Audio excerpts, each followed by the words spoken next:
In 1980, two students at the University of California, Santa Cruz built a game for Unix computers, played through terminals that could barely display anything. So the whole thing was made of ASCII characters: a dot for an empty patch of floor, a plus sign for a door, vertical bars and dashes for the walls of the dungeon. The @ symbol was you, everything else was a few short lines of text in your own imagination. It was called Rogue, and it was built to be merciless. You could pour a whole evening into it and lose all in a single move. There was a save option, but only to stop for the night. The moment you loaded that save back, the game deleted it. Every new game built a different dungeon, so you couldn't memorize the way down. And when your character died, the run died with them for good.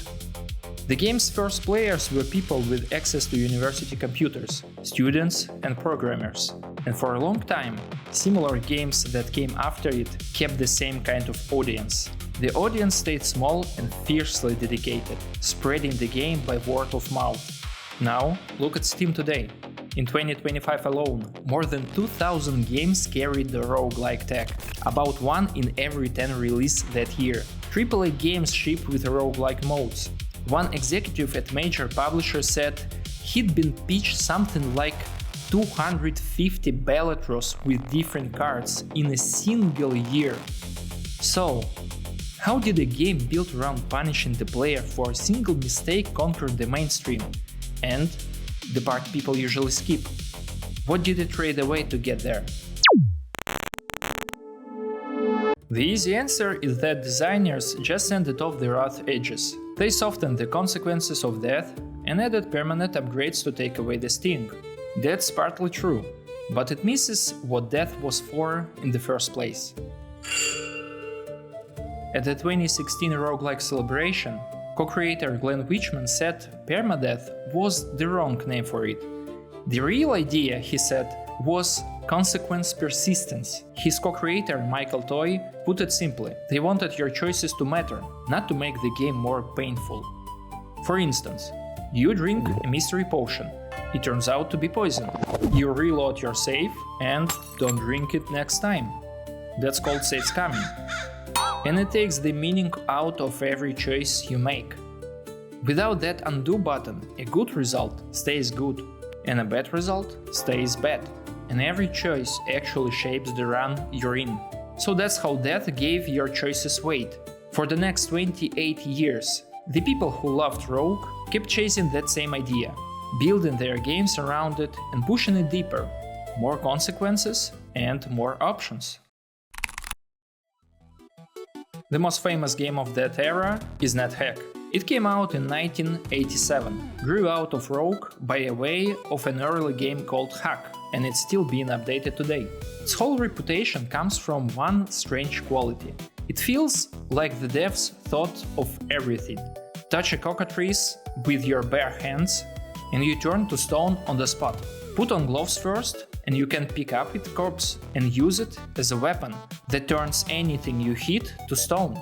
But fall into a pit while you're still holding it as a weapon, and you turn yourself to stone instead.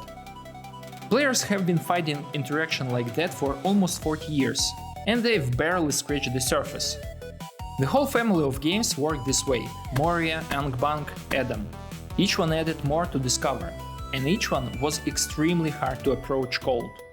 Getting good means days of reading wikis before the basics even made sense. This is the core problem of the whole genre. The depth is what made these games great for people who stuck with them, but depth is also a wall. The deeper the genre went, the more it rewarded its fans, and the harder it pushed everyone else away. On that path, it would always be the same thing, a hard hobby for a small group of dedicated fans. To reach anyone else, it needed a reinvention. The first big attempt to reach beyond that came from Japan. In 1993, Chunsoft took the same loop, added characters from Dragon Quest, and put it on a home console in full 16-bit color. Terneka's Great Adventure kept the shifting dungeon and the run-ending reset, but it softened what death actually took from you.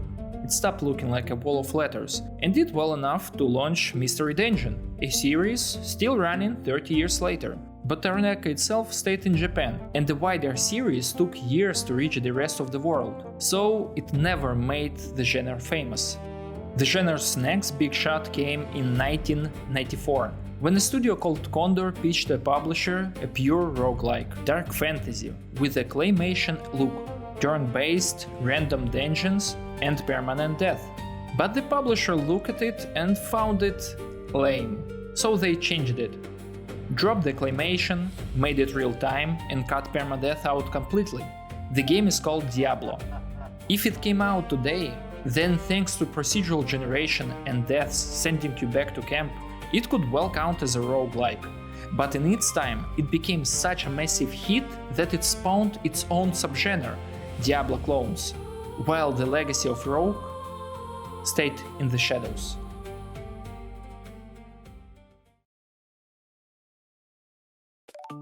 The genre's reinvention finally came 12 years after Diablo. In December 2008, Derek Yu released Spelunky, a free platformer with procedural generation and permadeath. Platformers are easy to pick up. You can run, jump, and sometimes attack. Every threat is in a plain sight. Spikes stab you if you land on them, arrows shoot across the room, a boulder crushed everything it rolls over. There's no more studying wikis for days. The trap shows you what it does the first time it kills you, and death takes on a new meaning. Instead of being a consequences of your decisions, it starts to teach. You die, come back, and the next run you remember the spike speed, the idol, the shopkeeper you shouldn't have robbed. The goal is simple: reach the bottom and grab the idol. Restarting takes seconds, and a single run lasts minutes, not the hours a classic roguelike takes. So a death barely hurts. It stops carrying weight and becomes just part of the journey. You lose a few minutes and some consumables, not a character you'd spend hours building. The game went big, so 4 years later, the developers released a paid version. It became one of the heralds of the indie-apocalypse, and the roguelike one of its horsemen, finally reaching the wider public. With the door open, the genre started reinventing itself almost every year, and each new version kept less and less of the original. In 2011, The Binding of Isaac built its whole run around items and the strange ways they combine. A pickup rewrites your character the moment you touch it. A mystery pill only tells you what it does after you take it, and two items together can do something neither could do alone. So a new run isn't just another try at the same challenge anymore. It's a gamble on a build you've never seen, useless, weird, or strong enough to break the game, and the death changes again. The reset stops being only a loss and becomes another roll of the dice. A year later, Faster Than Light threw out the dungeon completely. A ship and crew moving in real time across a random galaxy, with no floors, no swords, no turns. You can pause, but you can't undo. So you watch a doomed run fall apart. The oxygen draining, flames spreading, intruders breaking into the med bay. And you keep making decisions anyway. Lose the ship and a new trip starts. The developers, only half seriously, called it a spaceship simulation roguelike-like. Then in 2013, Rogue Legacy did something even stranger. It made death pay out. When you die, your child takes your place, and the gold you brought back from the castle becomes permanent upgrades for the next heir, often makes them just a little stronger than the last. Yes, the game balances that power with inheritance. Each heir might be colorblind, have dwarfism, or suffer from vertigo that flips the whole screen. But still, the old roguelike wiped the slate clean every time. Here, death becomes a way to move forward. In late 2017, Slay the Spire entered early access and broke the dungeon down into a map, a deck of cards, and a row of fights. The whole game feels like assembling and controlling a Rube Goldberg machine from cards and relics. When you lose, it's because your machine broke somewhere, so you built another one. Look at these games and you will struggle to find anything that makes them as one genre, beyond a run-based loop and procedural generation. From here, anything could be a roguelike, and so anyone could play it. And that's when it gets interesting for the bigger players. In 2020, two major roguelikes landed within weeks of each other. Risk of Rain 2 took the loop and blew it up into a full 3D co-op shooter, big enough to pass 1 million copies before it even left early access. Then Hades arrived and raised the ceiling even higher.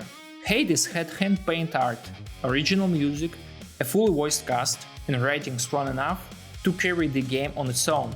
It treated the roguelike loop like the thing that made the story work. You play as Zagreus, trying to escape the underworld. Every time you die, you wake up in your father's house. But the game doesn't thread that a simple reset.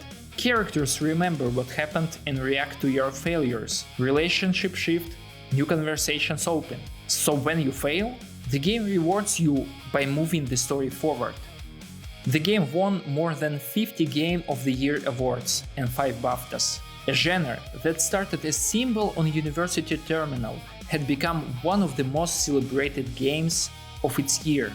A year later, Sony published Returnal, a full-scale AAA roguelike, a fast, glossy, cinematic shooter built around the run-based loop, with the world that changed after every death. Other AAA developers started adding roguelike modes to their own games.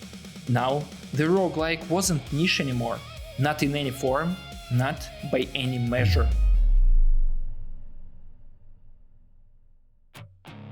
Roguelikes came a long way in more than 4 decades, from a game passed around on university computers to acclaimed work of art, taking home some of the industry's biggest awards. But all those years of reinventing, the genre blurred its edges so badly that one simple question became hard to answer.